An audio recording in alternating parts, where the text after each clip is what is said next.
दिल्ली की 70 विधानसभा सीटों के लिए मतदान हो चुका है। सुबह 7 बजे से शाम 6 बजे तक दिल्ली की जनता ने अपने कीमती वोट का इस्तेमाल किया। इसी के साथ कांग्रेस, बीजेपी और आप समेत 699 प्रत्याशियों की किस्मत का फैसला ईवीएम में कैद हो गया। वोटिंग के दौरान कई दिग्गज नेताओं ने अपने कीमती वोट का इस्तेमाल किया। कड़ी सुरक्षा के बीच दिल्ली में वोटिंग हुई। हालांकि कुछ मुस्लिम इलाकों में वोटिंग को लेकर गड़बड़ी के आरोप लगे, लेकिन पुलिस बल ने मामले को शांत करा दिया। चुनाव उत्सव के बीच दिल्ली के पूर्व सीएम अरविंद केजरीवाल ने अपने बुजुर्ग माता-पिता, पत्नी और बेटे के साथ मतदान किया। इस दौरान उन्होंने जनता से मतदान करने की अपील की। वहीं अरविंद केजरीवाल की पत्नी सुनीता केजरीवाल ने भी वोट देने के बाद जनता से क्या कुछ कहा, सुनिए। बड़ा एक्साइटमेंट था कि वोट डालने जाना है, तो वो पूरा अपना एफर्ट्स लगा के आज वोट डालने के लिए आए हैं। मैं दिल्ली के सभी लोगों से भी विनती करना चाहूँगा कि सब लोग वोट डालने के लिए निकलें, अपने अपने वोट का अधिकार इस्तेमाल करें।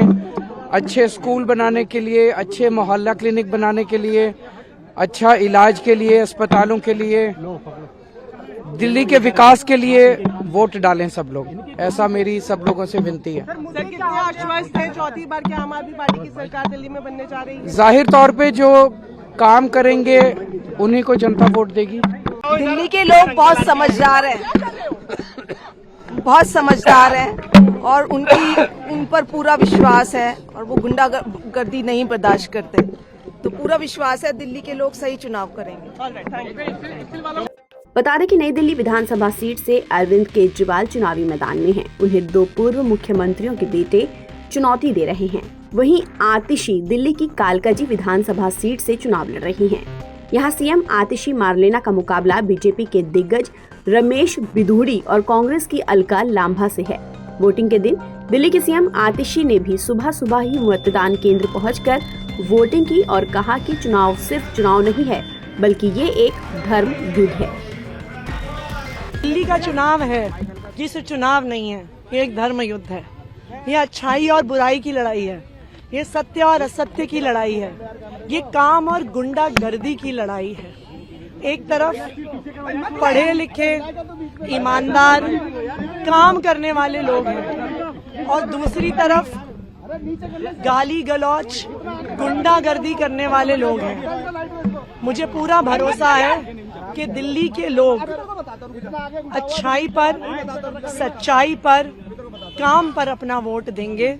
दिल्ली के लोग बुराई को हराएंगे, दिल्ली के लोग गुंडागर्दी को हराएंगे। दिल्ली पुलिस आपके अगेंस्ट एफआईआर किया है मैम, माइक नीचे करो यार, ऐसी खबर आ रही है। माइक नीचे करो, फेस कवर हो जाता है, फिर उठाना पड़ता है कैमरे। देखिए, दिल्ली पुलिस कुछ भी कर सकती है।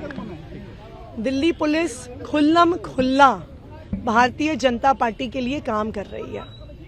भारतीय जनता पार्टी के कार्यकर्ता गुंडागर्दी कर रहे हैं, वोटर्स को डरा रहे हैं, उनके ठिकानों पर पैसा मिल रहा है। इलेक्शन कमीशन खड़ी है, फ्लाइंग स्क्वाड्स घंटे तक खड़े हैं, लेकिन बीजेपी के ठिकानों पर दिल्ली पुलिस नहीं आती है। लेकिन ये बिल्कुल साफ है, देखिए, आप पैसे की ताकत, बाहुबल की ताकत, गुंडागर्दी की ताकत, पुलिस की ताकत जितनी भी इस्तेमाल कर लीजिए, लेकिन लोकतंत्र में आखिरकार जनता की ताकत चलती है। दिल्ली की जनता काम करने वालों के साथ है और दिल्ली की जनता बहुत समझदार है। दिल्ली के वोटर से क्या अपील है मैम आपकी? अपील क्या है? मेरी दिल्ली की वोटर से ये अपील है, सच्चाई के लिए वोट दें, अच्छाई के लिए वोट दें, काम के लिए वोट दें, गुंडागर्दी को हराने के लिए वोट दें। वहीं दिल्ली की जंगपुरा सीट से प्रत्याशी मनीष सिसोदिया ने भी पत्नी संग वोट डाला और इस दौरान उन्होंने दिल्ली की जनता से क्या कुछ कहा, सुनिए।